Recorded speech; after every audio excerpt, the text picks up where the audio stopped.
अस्सलाम वालेकुम नाजरीन, आप देख रहे हो द कश्मीर स्टैंडर्ड। मैं हूं सरीर और जो हमारे साथ आज के मेहमान हैं किसी तारुफ के मोहताज तो नहीं, होनहार डायनेमिक लीडर उवैस खान, उनसे जानने की कोशिश करेंगे। हाल ही में उन्होंने कांग्रेस ज्वाइन की, तो कैसा एक्सपीरियंस रहा? सबसे पहले आपका शुक्रिया कि आपने अपने प्लेटफॉर्म में हमें बात करने का मौका दिया। अस्सलाम वालेकुम हमारे व्यूअर्स को। देखिए अभी कुछ टाइम पहले ओबियसली मैंने कांग्रेस ज्वाइन किया, तो माशाल्लाह बहुत अच्छा एक्सपीरियंस है। एक नेशनल पॉलिटिकल पार्टी है और इसमें इंशाल्लाह काफ़ी सीखने को मिलेगा। कई सारे बयानात आ रहे हैं सेपरेट जम्मू और कश्मीर के लिए, तो कैसे देख रहे हैं आप? देखिए जब आप ये चीज़ें देखते हैं, इससे आप रियल जो इश्यूज़ हैं, एक गरीब तरस रहा है उसको पानी नहीं है, एक गरीब तरस रहा है उसको बिजली नहीं है। जब आप देखते हैं कि बीजेपी का यही रहता है कि आप जो रियल इश्यूज़ हैं उनसे कैसे आप लोगों को भटकाओगे, तो वो इसी से भटकते हैं कि आप वैसा कोई टॉपिक चुनते हैं, उससे उनका माइंड डाइवर्ट करते हैं।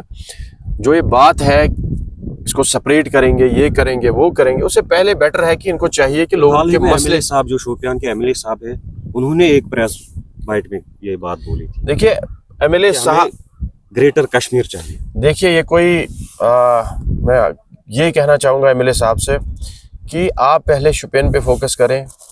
आप पहले देखिए कि शोपियान के इतने इलाके हैं कि जहाँ पे लोगों को पानी नहीं है पीने के लिए, जहाँ पे उनको रोड नहीं है, जहाँ पे उनको बिजली नहीं है, या बिजली बिल्स उतनी है कि वो भर नहीं पा रहे, उनको डिप्रेशन हुआ है कि हम ये लाए कहाँ से। मतलब चिलाई कलान में उनके पास बिजली नहीं है और बिजली बिल भरने के लिए पैसा नहीं है। तो ऐसे लोग तरस रहे हैं एक साइड से। दूसरे साइड से आप जिगजैग करके रेलवे ला रहे हो शोपियान। हमारा जो ये सरमाया है, इकोनॉमी बेस्ड फ्रूट इंडस्ट्री, आपको इसको कोलैप्स करना चाहते हो, और इसके साथ लड़ने के बगैर आप क्या कर रहे हो कि आप बीजेपी की बोली बोल रहे हो। डेवलपमेंट अगर हम चाहते हैं तो रेलवे तो फिर आनी चाहिए। देखिए रेलवे के खिलाफ कोई नहीं है। रेलवे लाइन रंबियारा के बैंक से भी आ सकती है, या वो मतलब उस रूट से आ सकती है जहाँ पे लोगों को कम से कम नुकसान हो। वो जिगजैग करके हमने आज तक तो कहीं पे नहीं देखा जिगजैग करके वो रेलवे आ रही है। लेकिन जिन्होंने ये फ्रेमवर्क दिया होगा उन्होंने तो उस टाइम देखा होगा। देखिए ये जो पॉलिसीज बीजेपी की है, इससे हमें यही समझ आ रहा है कि ये जो हमारे बागात हैं, ये चाहते हैं ये रहे ही नहीं, लोग सफ़र करें, इनको ये घुटनों के बल लाए, बस इनकी यही पॉलिसी है। इनकी पीपल फ्रेंडली पॉलिसी नहीं है। और इसमें अब हमारे एमएलए साहब भी ऐड हो गए हैं। शायद इनको बात होगी उनसे कि आप जनाब ऐसा बताओ, क्योंकि ये उन्हीं की बोली बोल रहे हैं। शोपियान के जो मसले मसाइल है वो तो अब नहीं उठा रहे हैं, यहाँ पे जो इतने मसले हैं वो नहीं उठा रहे हैं। टूरिज्म की बात नहीं कर रहे हैं, पानी की बात नहीं कर रहे हैं, या कंपनसेशन जो हेल स्टॉर्म में फार्म हाउस को, किसान को हुआ, तो उसमें तो वो नहीं दिला रहे हैं। एप्पल को नहीं ला रहे हैं इंश्योरेंस में, या यहाँ पे टूरिज्म नहीं बढ़ा रहे हैं। या टाउन प्लानिंग की अगर बात करेंगे, ड्राफ्ट मास्टर प्लान कब से ऐसे पड़ा है। तो ऐसी चीज़ें से लोगों को हटा के तो जनाब हम जी ग्रेटर कश्मीर बनाएंगे। आप जनाब अभी उतने कहाँ बड़े लीडर हो, आप ग्रेटर कश्मीर बनाओगे? तो ये यूनिटी जो है उसमें दरार डालना चाहते हैं, और ये मसलों से हटा के उन इश्यूज पे बात नहीं करेंगे जहाँ पे लोग सफ़र करना है। कांग्रेस की जानिब से एक स्कीम थी MG हाँ, तो बीजेपी ने उसका नाम चेंज किया है, तो कैसे आप देखते हैं उस चीज़ को? देखिए वो एक सिक्योरिटी थी, एक गारंटी थी। वो एक एक्ट ऐसा बना था कि जिससे कांग्रेस ने सोचा था, क्योंकि हमने लॉ में पढ़ा है, तो कांग्रेस ने सोचा था कि जो एक गरीब है, इस गरीब को जिसको 2 टाइम की रोटी नहीं मिलती है, इसको कैसे हम दें। अनस्किल्ड है, कुछ कर नहीं सकता है, तो उसने बोला कि हम एक काम करेंगे, MG नरेगा के थ्रू इसको 100 दिन का काम देंगे, वो गारंटी देंगे कि आपको ये काम देंगे ही देंगे। लेकिन बीजेपी तो कह रही है कि आप 125 दिन। देखिए उसमें क्या था, उसमें उसकी गारंटी थी, एक लीगल राइट थी। अब इन्होंने ये सोशल वेलफेयर स्कीम बनाई, होगी मर्जी देंगे, होगी नहीं मर्जी नहीं देंगे।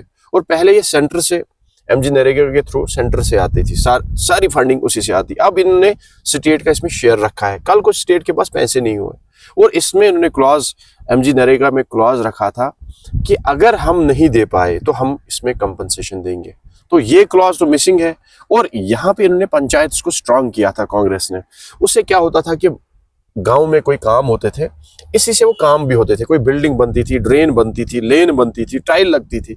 अब इन्होंने क्या किया, इन्होंने ऐसे रखा है कि ये एक ब्यूरोक्रेटिक सिस्टम में आ गया। इनका अपना कोई कंट्रैक्टर होगा, देंगे उसको काम। वहां पे वो गरीब जो एक वो हंगर थी उसको मिटाने के लिए एमजी नरेगा बना था। और इन्होंने इसको ऐसे शेप अप किया, क्योंकि आपको ऑलरेडी पता है बीजेपी तो कुछ लिमिटेड लोगों के लिए सारा काम ही उन्हीं के लिए कर रही है, अडानी अंबानी के लिए सारा कुछ लुटा के। अरावली हिल्स की बात करें, आप ये देखिए कि जितने भी एयरपोर्ट्स बाकी चीजें, इनको सब कुछ लिमिटेड लोगों को देने हैं। उसके बाद उनको फंड्स, पार्टी के फंड्स आते हैं। आप देखेंगे कि लास्ट टाइम में इनके जो पार्टी के फंड्स है कितने रेज हुए। कांग्रेस मतलब हाँ। कैसे आप इसको काउंटर कर रहे हैं? काउंटर हम कर रहे हैं, आप नहीं देख रहे हो, हर किसी जगह प्रोग्राम्स हो रहे हैं इसके अगेंस्ट। हर किसी पंचायत में, ब्लॉक्स में, अभी डिस्ट्रिक्ट लेवल में प्रोटेस्ट था। लास्ट टाइम भी आपने देखा कि शोपियान में भी, बाकी डिस्ट्रिक्ट्स में भी, और बाकी हर किसी जगह प्रोटेस्ट हो रहे हैं कि इसको रिस्टोर किया जाए। और आने वाले टाइम में तो और भी ये मुहिम तेज होगी, क्योंकि ये एक पीपल फ्रेंडली ऐसी लीगल गारंटी थी जिससे एक गरीब को फायदा था। और ये धोखा ऐसे दे रहे हैं कि नाम कुछ रख रहे हैं, दिखा कुछ और रहे हैं। आखिर में आपसे जानना, ये शोपियान टूरिस्ट डेस्टिनेशन है, मैप पर भी लाया गया है, लेकिन कोई खातिर का अभी तक इंतजाम नहीं। तो क्या देखिए टूरिस्ट डेवलपमेंट अथॉरिटी जो शोपियान दबजम पीर की गली डेवलपमेंट अथॉरिटी है, एक्सप्लोर किया है कहीं? बिल्कुल। देखिए हम जाते हैं, हम इंशाल्लाह आने वाले टाइम में भी कोशिश करेंगे, एक्सप्लोर भी करेंगे और इसको प्रमोट भी करेंगे। तो शोपियान में पोटेंशियल इतना है जितना गुलमर्ग में और पहलगाम में नहीं है। और मैं ये ऐसे नहीं हवा में नहीं बोल रहा हूँ, मैं पहलगाम भी घूम चुका हूँ, मैं गुलमर्ग भी घूम चुका हूँ, सोनमर्ग भी। और जब फिर मैं अपने शोपियान के इलाकों में जाता हूँ, काउंसरनाग ट्रैक पे हम जाते हैं, या जब हम केलर साइड से जाते हैं, गार्डर जाते हैं, वहाँ से कूलर जाते हैं, तो वो सारे एरियाज देख के, या पीर गली, मुगल सराय, यहाँ से अहरबल या रायन्यूर, तो तब समझ आता है कि ऐसी जगह कहीं नहीं है। लेकिन प्रॉब्लम यही है कि यहाँ पे कोई विजन वाला बंदा है नहीं जो इस हित में काम करता, टूरिज्म बढ़ाता, कोशिश करता कि कैसे हम टूरिस्ट को इधर बुलाएं, कैसे हम। देखिए पीर की गली में आज बर्फ है, टूरिस्ट बाहर से आते हैं, वो चाहते हैं बर्फ देखें। पहलगाम में अभी बर्फ ही नहीं है, तो श्रीनगर जाते हैं, वहां बर्फ नहीं है। तो हम इनको कैसे डाइवर्ट करें, टूरिस्ट को कैसे यहाँ पे लाए। या पीर गली डेवलपमेंट अथॉरिटी जो है वो भी वाइल्ड लाइफ के अंडर वो एरिया है, तो उसको कन्वर्ट करवाना था, वो टूरिज्म के हवाले करना था कुछ, ताकि टूरिज्म वाले वहां पे कुछ बनाते, और जब वो बनता तब जाके कोई स्टे करता वहां पे रात को। आप देखिए कि अगर शोपियान को आगे आने वाले टाइम में इस क्राइसिस से निकलना है, अनएम्प्लॉयमेंट से निकलना है, तो एक ही वाहिद रास्ता है, वो है टूरिज्म। और अगर इसी टूरिज्म पे काम होगा तो हमारा सदव जो है वो टेंगमर्ग बनेगा, गुलमर्ग का। और वैसे ही हमारा जो केलर बेल्ट है वो तो आप मानिए कि वैसी नेचुरल ब्यूटी वहां से है कि पहलगाम उसके सामने कुछ नहीं है। लेकिन ये तब होगा जब कोई यहाँ पे इसके लिए काम करेगा। और शोपियान में पोटेंशियल बहुत ज्यादा है, पीर की गली में एडवेंचर एक्टिविटीज के लिए, अहरबल में एडवेंचर एक्टिविटीज के लिए बहुत पोटेंशियल है। लेकिन अनफॉर्चुनेटली हमारे जो एमएलए साहब है वो तो या तो हलवा खाते हैं और पता भी नहीं होता ये हलवा किस चीज का है। हमारे भाई बहनों को विष्णु देवी यहाँ से यूनिवर्सिटी से निकाला जाता है, यूनिवर्सिटी वहाँ डिपार्टमेंट बंद किया जाता है, और हमारे एमएलए साहब हलवा खाते हैं, बोलते हैं यही करना है।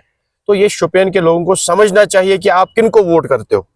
आपने आरटीआई डाला था हॉस्पिटल का, उसका रिप्लाई आया अभी तक? बहुत अच्छा सवाल आपने किया। देखिए ये घोटाला चल रहा है, एक जगह पे एक बंदा बैठा है इन्फ्लुएंशियल, वो उनके कांटेक्ट में है।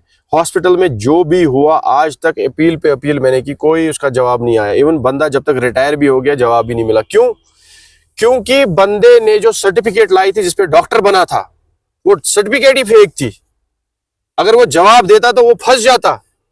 वो बोलता कि बेसिक ही पढ़ाई मेरी जिस पे हुई है वो फेक पे हुई है उसकी।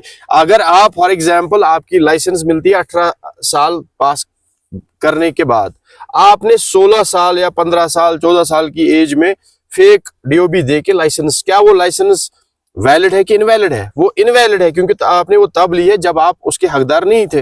वैसे ही आप डॉक्टर बने, आपने फेक सर्टिफिकेट एसटी की ले ली, आपने और कोई ले ली, आरबीआई ले ली, और उसी बुनियाद पे आप डॉक्टर बने। तो वही सिस्टम शोपियान में मुझे समझ नहीं आता, ये लोग डरते किससे हैं? शुक्रिया हमारे साथ बात करने के लिए। ये थे ओवैस मुश्ताक जो कि हाल ही में उन्होंने कांग्रेस ज्वाइन किया है। फिलहाल दीजिए इस प्रोग्राम से इजाज़त।